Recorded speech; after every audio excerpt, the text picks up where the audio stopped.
Assalamualaikum warahmatullahi wabarakatuh.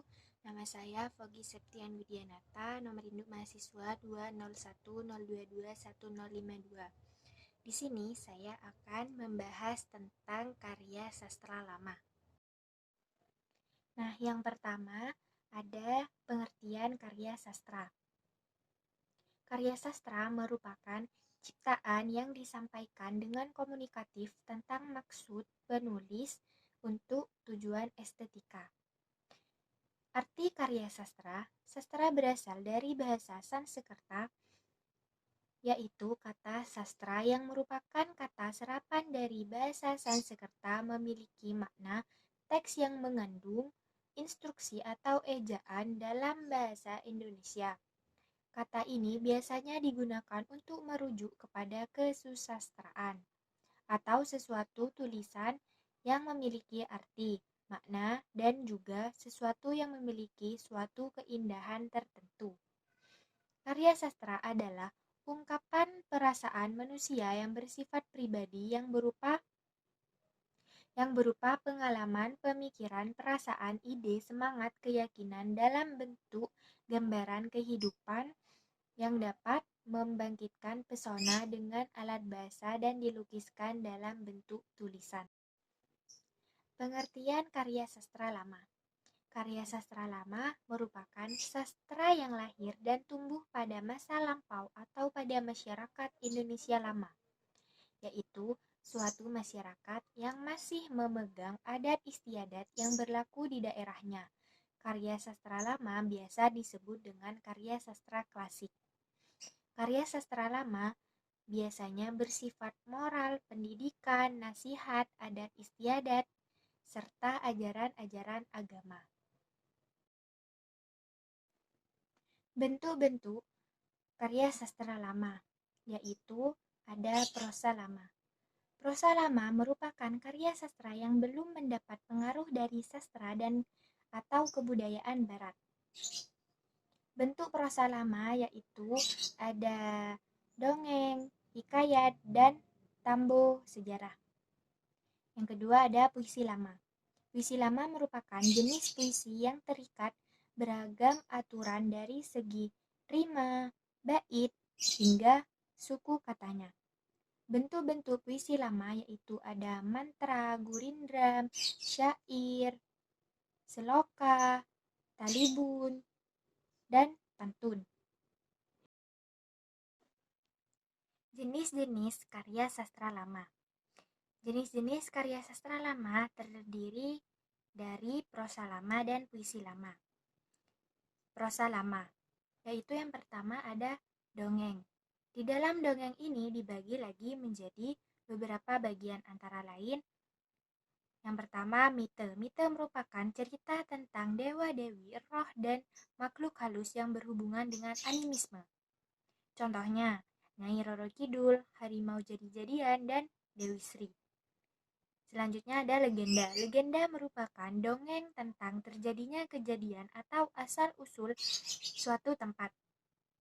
Contohnya, terjadinya Candi Prambanan, terjadinya Gunung Tangkuban Perahu, dan asal-usul Banyuwangi. Selanjutnya ada saga. Saga merupakan cerita yang mengandung sejarah. Contohnya Joko Berek, cerita Si Badang, dan Ciung Wanara. Selanjutnya ada fabel.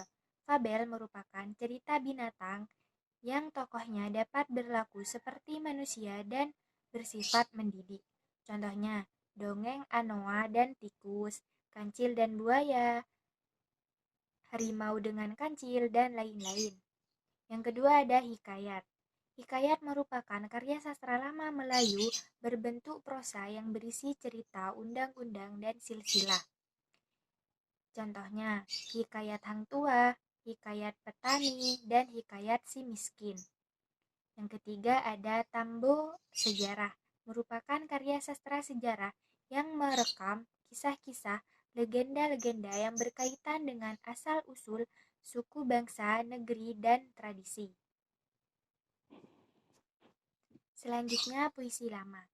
Puisi lama yaitu ada satu yang pertama pantun.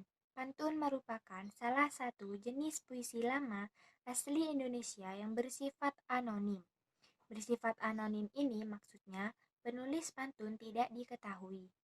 Yang kedua ada gurindam. Merupakan salah satu jenis puisi lama Indonesia yang berasal dari Tamil. Tamil yaitu dari India. Gurindam bersifat nasihat, ajaran, atau semacam kata-kata mutiara. Selanjutnya ada mantra. Merupakan puisi tua yang keberadaannya dalam masyarakat Melayu bukan sebagai karya sastra, melainkan lebih banyak berkaitan dengan adat dan kepercayaan bersifat magis atau sebagai doa-doa. Selanjutnya ada syair. Syair merupakan puisi lama yang terikat oleh aturan-aturan seperti pantun. Namun syair bukanlah asli dari Indonesia, melainkan dari Arab. Selanjutnya ada seloka. Seloka merupakan bentuk puisi Melayu klasik berisikan pepatah maupun perumpamaan yang mengandung senda gurau, sindiran, bahkan ejekan. Yang terakhir ada talibun. Talibun merupakan sejenis puisi lama seperti pantun. Ciri-ciri karya sastra lama. 1. Ceritanya bersifat pada kehidupan istana. Yang kedua, terikat oleh aturan-aturan yang ada, terutama puisi. Yang ketiga, di bidang prosa kebanyakan bersifat khayal. Yang keempat, sifatnya statis atau tidak berkembang. Yang kelima, tanggal dan nama pengarang tidak dituliskan. Yang keenam, lebih menonjolkan kehidupan kolektif daripada individu.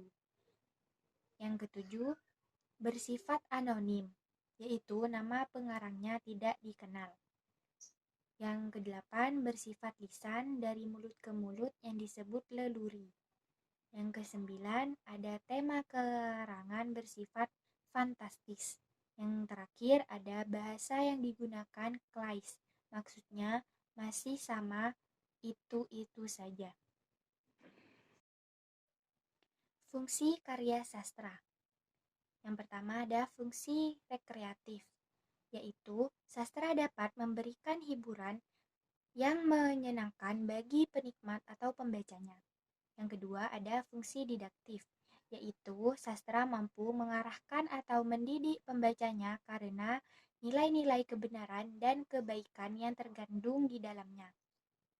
Yang ketiga ada fungsi estetis, yaitu sastra mampu memberikan keindahan penikmat atau pembacanya karena sifat keindahannya.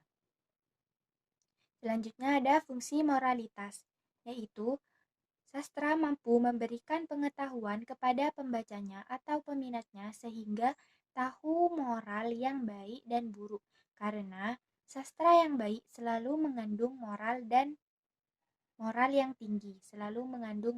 tinggi.